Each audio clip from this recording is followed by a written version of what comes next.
Hi hello ಎಲ್ಲರೂ ಹೇಗಿದ್ದೀರಾ? ನಾನು Ashwini Halijole, professional makeup artist from Belagavi. Guys, ಇವತ್ತಿನ ಕ್ಲಾಸ್ನಲ್ಲಿ ನಾವು ಸೆಟ್ಟಿಂಗ್ ಪೌಡರ್ ಬಗ್ಗೆ ಅಭ್ಯಾಸ ಮಾಡೋಣ.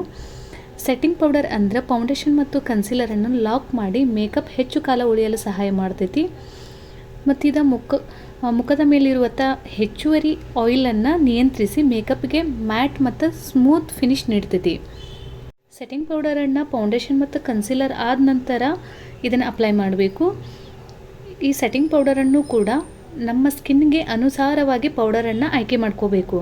ಅದ್ರ ಕೂಡ ನಾವು ಪೌಡರನ್ನು ಅಪ್ಲೈ ಮಾಡುವಂಥ ಬ್ರಷು ಅಥವಾ ಪಫು ಇದು ಕೂಡ ನೀಟಾಗಿ ಕ್ಲೀನಾಗಿ ಇರಬೇಕು. ಹಾಗಿದ್ರೆ ಸೆಟ್ಟಿಂಗ್ ಪೌಡರ್ ಯಾವ ರೀತಿ ಯೂಸ್ ಮಾಡಬೇಕಂತಂದ್ರೆ, ಬ್ರಷ್ ಅಥವಾ ಪಫ್ ಇದಕ್ಕೆ ಸ್ವಲ್ಪ ನಾವು ಸೆಟ್ಟಿಂಗ್ ಪೌಡರನ್ನು ತೆಗೆದುಕೊಳ್ಬೇಕು.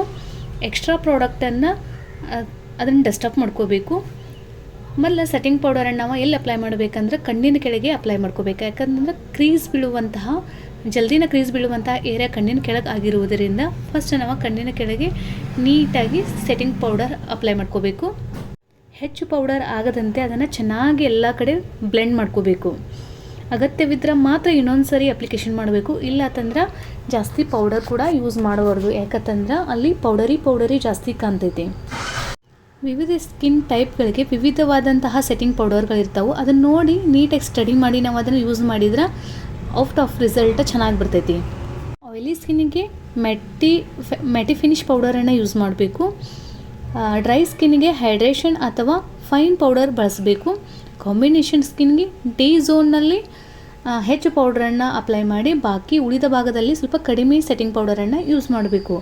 ಇನ್ನು ಸೆನ್ಸಿಟಿವ್ ಸ್ಕಿನ್ನಿಗೆ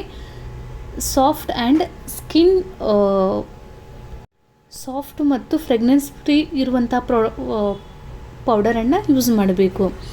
ಸೆಟ್ಟಿಂಗ್ ಪೌಡ್ರಲ್ಲಿ ಯೂಸ್ ಮಾಡೋದ್ನಾಗ ಕೆಲವೊಂದು ಮಿಸ್ಟೇಕ್ಗಳನ್ನು ಮಾಡಬಾರ್ದು. ಯಾವ್ಯಾವ ಅಂತಂದ್ರೆ, ತುಂಬ ಕ್ವಾಂಟಿಟಿ ಪೌಡ್ರನ್ನು ಬಳಸಬಾರ್ದು, ಸರಿಯಾಗಿ ಬ್ಲೆಂಡ್ ಮಾಡದೇ ಇರಬಾರ್ದು, ಡ್ರೈ ಸ್ಕಿನ್ನಿಗೆ ಹೆಚ್ಚು ಪೌಡ್ರ್ ಹಚ್ಚಬಾರ್ದು, ಸ್ಕಿನ್ ಟೋನ್ಗೆ ಹೊಂದದ ಶೇಡನ್ನು ಆಯ್ಕೆ ಮಾಡ್ಕೋಬಾರ್ದು. ಇಷ್ಟು ಗಮನದಲ್ಲಿ ಇಟ್ಕೊಂಡು ಸೆಟ್ಟಿಂಗ್ ಪೌಡರ್ ಯೂಸ್ ಮಾಡಿದ್ರೆ ಔಟ್ ಆಫ್ ರಿಸಲ್ಟ್ ಚೆನ್ನಾಗಿ ಬರ್ತೈತಿ.